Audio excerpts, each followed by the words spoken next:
In a classroom rife with tension, led by a teacher with an underlying bias, an unexpected twist was on the verge of revealing years of hidden prejudice. This story will make you question what truly occurs behind classroom walls. The school bell chimed, marking the start of another day at Westfield High. Miss Roberts, standing tall and rigid at the front of her English class, scanned her students with a stern look as they settled into their seats. The air felt thick, charged with the familiar sense of unease that seemed to follow her lessons. As the final stragglers hurried in, a new face appeared at the doorway. Jasmine King entered, her backpack slung casually over one shoulder, and immediately caught the attention of the students. Some watched her with curiosity, while others cast more guarded, wary glances her way. Miss Roberts's lips pressed into a thin line as her eyes followed Jasmine's path to an empty desk. Well, Miss Roberts began, her voice dripping with artificial sweetness. It appears we have a new addition to our class. I certainly hope you can keep up with our rigorous curriculum. The way she emphasized rigorous left little doubt about her true feelings. Jasmine met her gaze evenly, her expression composed, yet she remained silent. As Miss Roberts turned back to the board, a subtle but noticeable shift took place in the atmosphere. A storm was brewing just below the surface. The tension in the room was palpable, and it left a lingering question hanging in the air. What would happen when a teacher's prejudice clashed with the quiet strength of a student? Jasmine's next steps could very well alter the course of things. Clearing her throat, Miss Roberts fixed her gaze back on Jasmine, her eyes narrowing. Today we'll be exploring themes of power and oppression in To Kill a Mockingbird. Who would like to start us off? Her gaze swept the room, purposefully skipping over Jasmine's raised hand. She called on several other students, finally turning to Jasmine with a tight-lipped smile. Yes, Miss King, do you have something to contribute? Jasmine sat up a little straighter, her voice steady as she spoke. I believe the novel shines a light on systemic racism. Miss Roberts cut her off, her tone layered with condescension. Systemic racism? She repeated, her voice heavy with disdain. My dear, it seems you're confusing this American classic with some modern political agenda. A ripple of discomfort passed through the classroom. Some students fidgeted in their seats, while others seemed entertained by the unfolding drama. Jasmine took a deep breath, her fingers curling tightly around the edge of her desk. With all due respect, Miss Roberts, the racial injustices in the book are reflective of. That's quite enough. Miss Roberts interrupted with a dismissive wave of her hand. Perhaps you should concentrate on understanding the text as it's written, rather than trying to impose your interpretations. The room grew tense, the air thickening as silence settled over the students. Jasmine's jaw tightened, but her eyes never left Miss Roberts's face. She remained silent, yet her posture communicated a quiet defiance that clearly unsettled the teacher. Miss Roberts turned back to the whiteboard, her marker squeaking as she scrawled across it. Now, let's discuss the actual themes that the author intended. Can anyone explain the symbolism of the mockingbird? As the lesson wore on, Miss Roberts consistently overlooked Jasmine's raised hand, her gaze sliding right past her as if she were invisible. The message was unmistakable. Jasmine's voice held no place in this classroom. Some students exchanged concerned glances, uncomfortable with the overt dismissiveness. A few, however, seemed to revel in the teacher's behavior, casting smug looks in Jasmine's direction. Jasmine's frustration showed in the tight line of her shoulders and the controlled expression on her face. Yet she remained composed, her pen moving steadily as she took notes. It was a small act of defiance, a refusal to be silenced or denied her right to education. Toward the end of class, Miss Roberts announced an upcoming group project. I'll be assigning groups, she said, her tone sly. We wouldn't want anyone to feel out of place.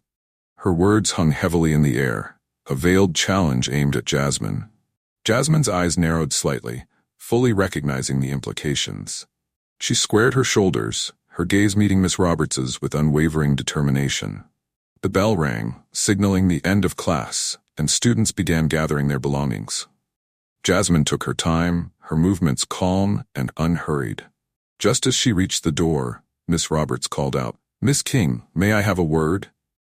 Jasmine turned, her expression carefully neutral. Yes, Miss Roberts? The teacher's smile was thin and sharp. I hope you understand that in this class, we prioritize facts and analysis over personal opinions or agendas. I'd hate to see you struggle because you can't separate your feelings from the curriculum. For a moment, Jasmine held her silence, then replied with a calm that concealed the fire simmering beneath her words. I understand, Miss Roberts. I look forward to demonstrating my analysis skills in our next discussion. With that, she turned and walked out, leaving Miss Roberts standing there, a flicker of doubt crossing her face. As days passed, Miss Roberts's initial discomfort solidified into a cold resolve. She was determined to show Jasmine who held the authority in this classroom, regardless of the consequences. The following week, Jasmine entered the classroom with her head held high, prepared to face whatever challenges Miss Roberts might impose. The teacher stood at the front, her eyes narrowing as she tracked Jasmine's every move. The air seemed to crackle with tension, the brewing storm drawing ever nearer. As the lesson began, Miss Roberts's scrutiny of Jasmine intensified, her gaze heavy on every movement and word that Jasmine uttered. Miss King, she suddenly snapped, her voice as sharp as a blade. Is that gum I see you chewing? Jasmine paused, her hand halfway to her mouth, though she wasn't chewing gum at all. No, Miss Roberts, she started, but was cut off abruptly. Don't lie to me, young lady. Spit it out now. Miss Roberts's voice rang with disdain. Jasmine's classmates shifted in their seats, some averting their eyes while others watched with a certain fascination. Jasmine rose slowly, her movements deliberate. She walked to the trash can, pantomime spitting out the non-existent gum, then returned to her seat. Silence filled the room, the tension palpable. As class progressed, Miss Roberts's behavior became bolder. She began nitpicking every detail of Jasmine's participation, from the way she wrote to her posture. Sit up straight, Miss King.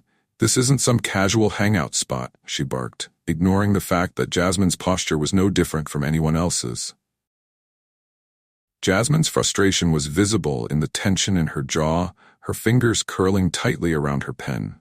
She took a few deep breaths, determined to keep her composure despite the continuous onslaught.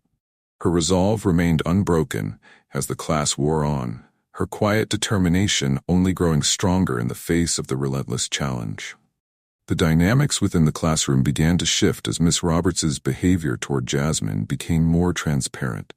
Some students, like Sarah in the front row, shot Jasmine sympathetic glances whenever the teacher's back was turned. However, others, emboldened by Miss Roberts's actions, joined in with subtle snickers and whispered remarks. During a group discussion, Jasmine raised her hand to contribute, only for Miss Roberts to give her a cold, insincere smile.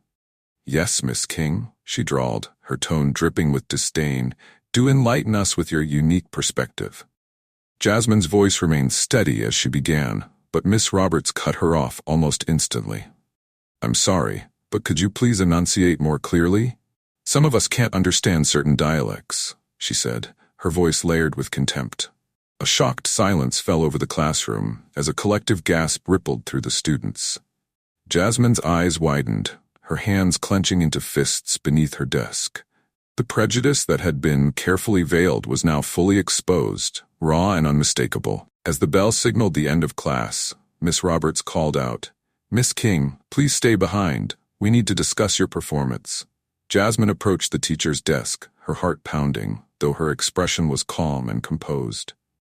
Miss Roberts looked up, her eyes cold and scrutinizing. I hope you understand, Miss King, that your attitude is becoming problematic. If you can't adapt to the standards of this class, perhaps you should consider finding a more suitable environment. The implications of her words hung heavy in the air. Jasmine took a slow, deliberate breath, keeping her voice firm and even. I understand perfectly, Miss Roberts. I'll continue to do my best, as I always have. She turned to leave, only for Miss Roberts to call after her again. Oh, and Miss King, she said with a smirk, don't forget your group project presentation is due next week. I do hope you're prepared. Jasmine nodded, though her mind was already racing. She knew that Miss Roberts planned to use the presentation as an opportunity to humiliate her in front of the entire class. But Jasmine was resolute. She would not give Miss Roberts the satisfaction of seeing her falter. As the day of the presentation approached, the classroom buzzed with anticipation. Jasmine stepped up to the front, her heart steady despite the tension radiating from Miss Roberts, who watched her like a hawk, pen tapping on the grading sheet with a predatory gleam in her eyes. Jasmine had meticulously prepared her presentation, a detailed analysis of To Kill a Mockingbird that focused on themes of racial injustice and moral courage. As she began, Miss Roberts's smirk grew, as if waiting for the right moment to strike. Halfway through her presentation, Jasmine paused to address a question, only for Miss Roberts to raise her hand immediately.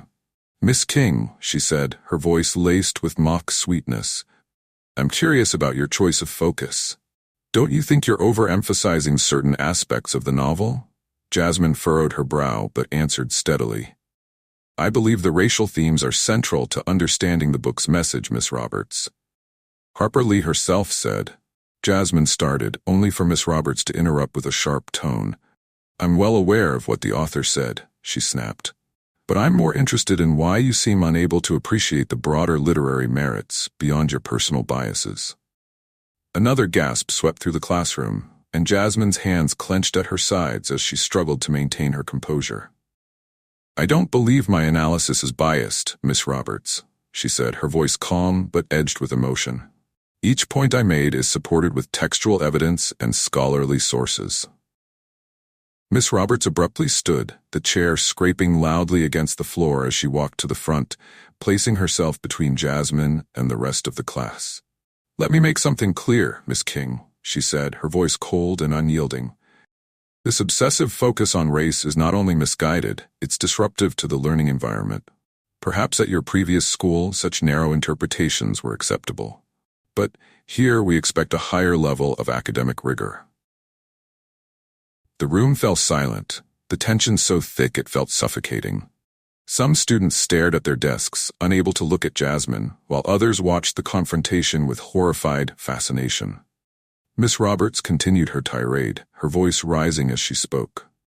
"Furthermore, your insistence on forcing modern political agendas into classic literature demonstrates a fundamental lack of understanding. I'm beginning to question whether you're truly capable of handling this curriculum."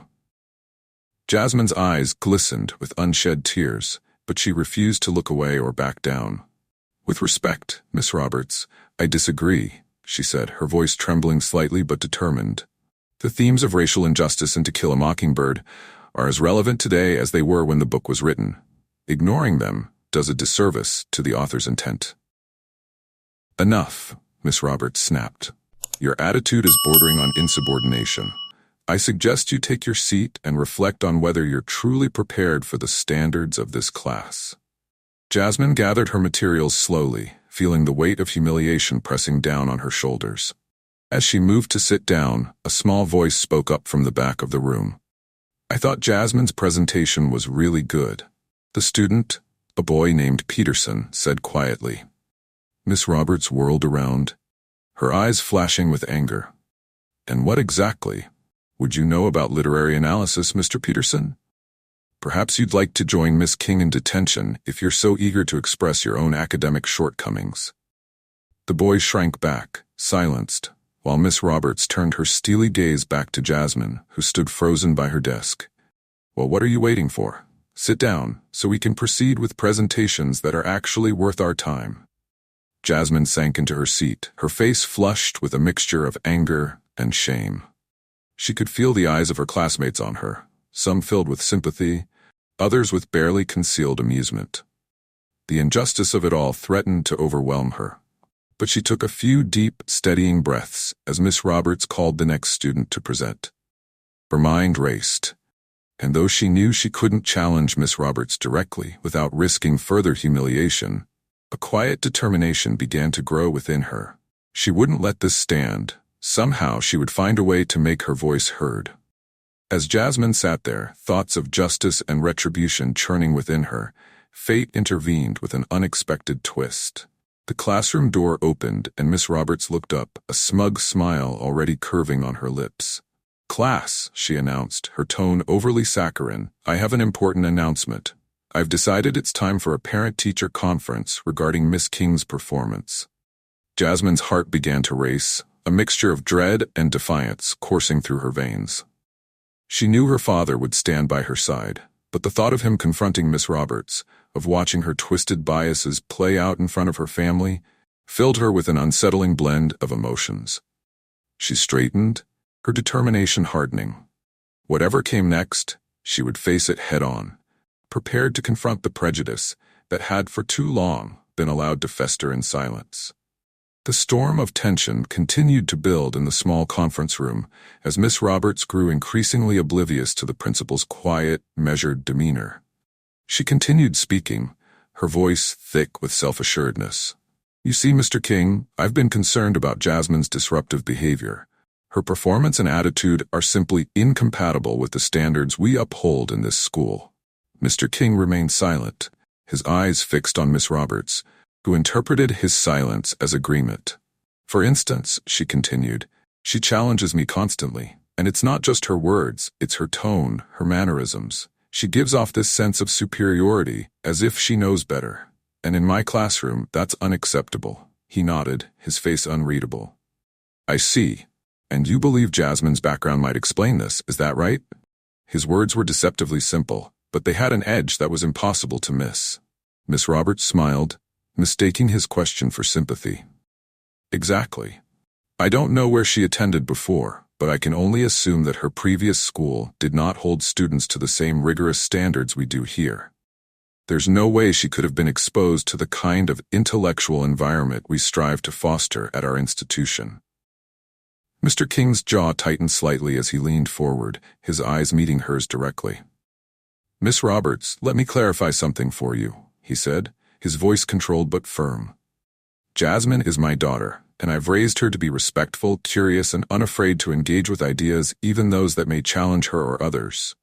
Miss Roberts froze, her mouth slightly open as she processed his words. The smug confidence drained from her face, replaced by an expression of disbelief and dawning realization. "Oh, I didn't realize."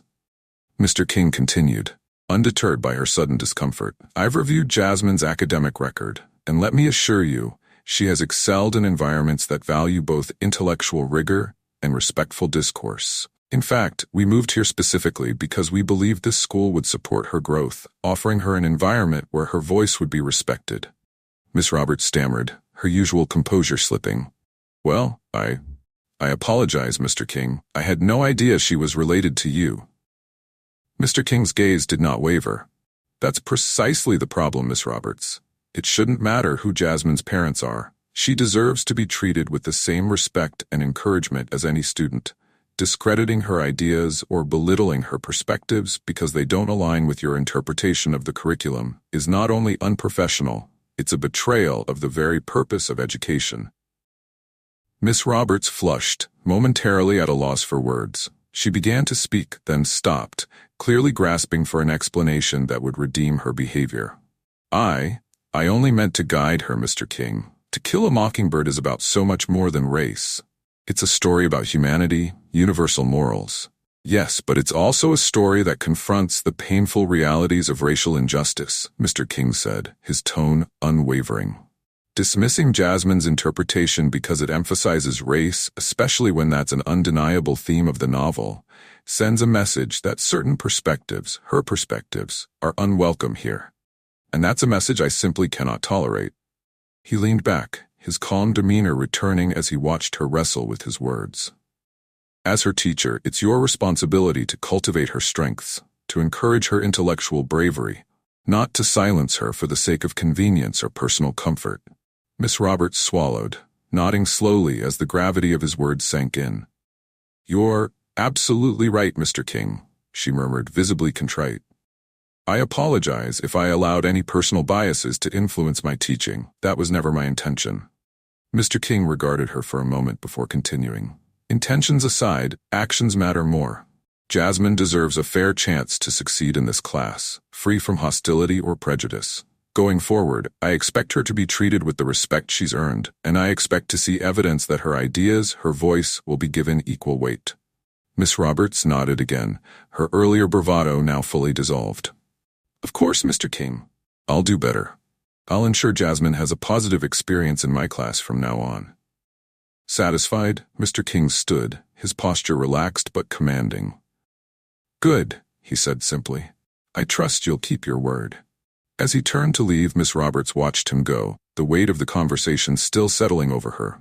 She returned to the classroom a few minutes later, visibly changed, her confidence now subdued and introspective. The students immediately noticed the shift in her demeanor as she re-entered the room, and a quiet buzz of whispers filled the air. Jasmine glanced at her teacher, and though no words were exchanged, there was a mutual understanding that something significant had taken place beyond those classroom doors. Miss Roberts cleared her throat, her voice softer than before. "Thank you for waiting, everyone. Now, let's return to the lesson," she said, her tone markedly free from the harshness that had colored her interactions with Jasmine before. For the first time in weeks, Jasmine felt a sense of relief settle over her. The battle was not entirely over, but a victory had been won that day. She straightened in her seat, a small smile touching her lips as she prepared for the lesson ahead. Whatever challenges might come, she was ready to face them, stronger and more resilient than before. "I believe it's time to clarify something for you," Mr. King stated, directing his attention toward Miss Roberts. "Jasmine's previous education was exemplary. In fact, I can personally vouch for that." The frown on Miss Roberts's face indicated her confusion. "I don't understand. How could you possibly know that?" she questioned, her voice tinged with skepticism. Mr. King's unwavering gaze met hers. "I know because I'm Jasmine's father." As the weight of his revelation settled in, the color drained from Miss Roberts's face. Her mouth opened and closed multiple times, but no words emerged. The self-assuredness that had accompanied her throughout the conversation vanished instantaneously. "You're Jasmine's father?" Miss Roberts stammered, her eyes wide with shock and dread. Mr. King nodded solemnly. "Yes, Miss Roberts. Jasmine King is my daughter, and I've been listening intently to everything you've said about her." Stumbling backward, Miss Roberts grasped a nearby desk for support, her mind grappling with the gravity of her actions and the prejudices she had inadvertently disclosed to the school's principal, and more critically to a father. "Mr. King, I had no idea," she managed to whisper, her voice barely audible. "Clearly," Mr. King replied, his tone heavy, causing Miss Roberts to flinch. "But ignorance is not an excuse for the behavior you've exhibited. You have not only shown a blatant bias against my daughter, but your remarks also indicate a pattern of discrimination that extends beyond just one student." Miss Roberts's mind raced as she desperately sought a way to mitigate the situation. "Mr. King, please, let me explain. I never intended to." Mr. King raised a hand to silence her. "I believe you've said quite enough, Miss Roberts. We will have a much more extensive discussion about this later. For now, I suggest you return to your classroom. We wouldn't want to keep the students waiting, would we?"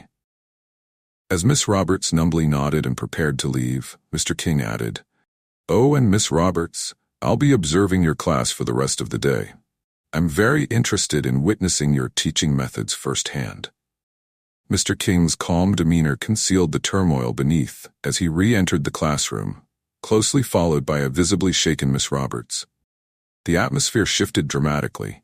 Students straightened in their seats, acutely aware of the tension crackling in the air. "Class," Mr. King began, his voice steady yet firm, "we need to discuss a significant issue regarding respect, diversity, and the true essence of education." Miss Roberts stood stiffly by her desk, her prior confidence completely evaporated. She stole nervous glances at both Mr. King and Jasmine, her mind racing to comprehend the implications of the moment. Mr. King's gaze swept across the room. "I've been informed of troubling incidents occurring in this class, incidents that go against everything our school represents." A collective gasp rippled through the students, many exchanging furtive looks at Jasmine as the pieces began to align.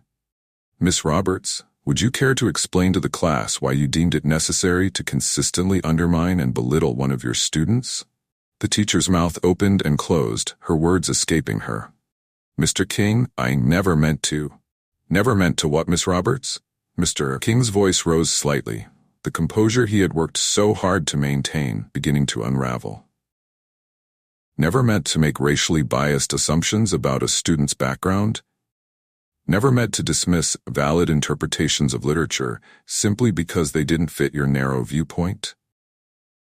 The students watched in astonished silence as their typically mild-mannered principal transformed before their eyes. His words were precise and cutting, exposing the injustices that had lingered beneath the surface of their classroom for weeks. "Let me be clear," Mr. King continued, his eyes fixed on Miss Roberts. "Your treatment of Jasmine, and I suspect other students of color, is not only unprofessional, but profoundly damaging. You have fostered an environment in which students feel unsafe expressing their thoughts and experiences." Miss Roberts attempted to interject, her voice trembling. "Mr. King, please, if I could just explain." "Explain what exactly?" he interjected, his patience dwindling. "Explain how you mocked Jasmine's analysis of To Kill a Mockingbird because it addressed racial themes. Explain how you have consistently ignored her raised hand during class discussions. Or perhaps you'd like to justify your comment about her previous education being deficient simply because she doesn't fit into your preconceived notions." The blood drained from Miss Roberts's face as Mr. King recounted her actions. She glanced around the room, searching for any sign of support, but only encountered shocked and disappointed faces staring back at her. Mr. King addressed the class once more. "Students, I want you to grasp something essential. Education is not about silencing voices or dismissing perspectives that challenge our own. It's about broadening our understanding, engaging in respectful dialogue, and learning from varied experiences." He paused, allowing his words to resonate. "What you've witnessed in this classroom is not education. It's discrimination, plain and simple, and it ends today." The tension in the room was palpable. Some students shifted uncomfortably, while others nodded in agreement with Mr. King's statements. Jasmine sat quietly, her eyes glistening with unshed tears of relief and vindication. Mr. King's gaze returned to Miss Roberts, who seemed to shrink under his scrutiny. "Miss Roberts, your actions have revealed a clear pattern of discrimination that extends beyond a single student. This behavior is unacceptable and will be addressed through the appropriate channels. For now, I will take over your class for the remainder of the day." As Miss Roberts hurriedly gathered her belongings, her movements were shaky and uncoordinated. The gravity of the situation finally seemed to register. She cast one last desperate look around the classroom before exiting. The silence that followed her departure was deafening. Mr. King took a deep breath, visibly calming himself before addressing the class again. "I apologize that you've had to witness this, but it's crucial for you to understand that prejudice and discrimination have no place in our school or in society." He moved to the front of the classroom, his posture slightly relaxing. Some students appeared shell-shocked, others looked relieved, and a few cast apologetic glances at Jasmine, the weight of their silent complicity heavy in the air. Mr. King cleared his throat to regain the class's focus. "I understand has been an intense and emotional experience for you all. We will be bringing in a counselor to help process what has transpired. For now, class is dismissed early. Please take this time to reflect on what you've seen and how we can work together to cultivate a more inclusive environment." As the students filed out, many paused to offer words of encouragement to Jasmine. Sarah, who had always sat quietly in the front row, approached her hesitantly. "I'm so sorry I didn't speak up," she said, her voice barely above a whisper. "I knew something wasn't right, but I was scared. It won't happen again." Jasmine nodded, a small smile of understanding lighting up her face. "Thank you, Sarah. Speaking up is challenging, but it's how we can make things better." Outside the classroom, whispers spread quickly among the students as they formed small groups to discuss the events they had witnessed. As Jasmine emerged, flanked by her father, a hush enveloped the hallway. Gradually, a ripple of applause began, starting with a few students and swelling until it echoed throughout the corridor. Jasmine walked with her head held high, the fear and isolation she had endured for weeks fading away, replaced by a newfound sense of empowerment. Her classmates weren't merely acknowledging her now, they were truly recognizing her strength and resilience. Meanwhile, in the administrative office, Miss Roberts was facing the repercussions of her actions. The school board convened an emergency meeting, and within hours, a decision was made. As the final bell rang, signaling the end of the school day, Miss Roberts was escorted from the building by security. A cardboard box, filled with her personal belongings, clutched tightly to her chest. Students observed from windows and doorways as their former teacher walked to her car, her career and education effectively over. There was no sense of satisfaction in the scene, only a somber acknowledgement that actions indeed have consequences. The following morning, as Jasmine approached the school, she noticed a palpable shift in the atmosphere. Students who had previously shied away from her now offered friendly smiles and waves in the hallways. She overheard snippets of conversations about diversity workshops and plans for a cultural awareness club. Upon entering her English classroom, now temporarily led by a substitute, Jasmine was met with a sea of supportive faces. The tension that had enveloped the room for weeks had dissipated, replaced by a sense of openness and mutual respect. During lunch, Jasmine found herself surrounded by classmates eager to hear her thoughts on how to foster a more inclusive school environment. Ideas flowed freely, ranging from diversifying the curriculum to establishing mentorship programs for minority students. For the first time, Jasmine felt genuinely heard and valued. After school, as Jasmine walked out with her father, they passed by Miss Roberts's now empty parking space. Mr. King gently squeezed his daughter's shoulder. "You know, Jasmine, what transpired here isn't just about one teacher or one classroom. It serves as a reminder that change is achievable, but it requires courage to speak out and stand firm against injustice." Jasmine nodded, her expression contemplative. "I just hope it makes a difference beyond today. There are so many others who face discrimination every day, both in and out of school." The events at Westfield High had exposed how prejudice can manifest even within educational environments. Miss Roberts's treatment of Jasmine unveiled deep-seated biases that had gone unchecked for far too long. Yet, Jasmine's bravery in speaking up ignited a transformation. The school community rallied together, creating a more inclusive environment. New initiatives, diversity training, and open discussions challenged long-held assumptions.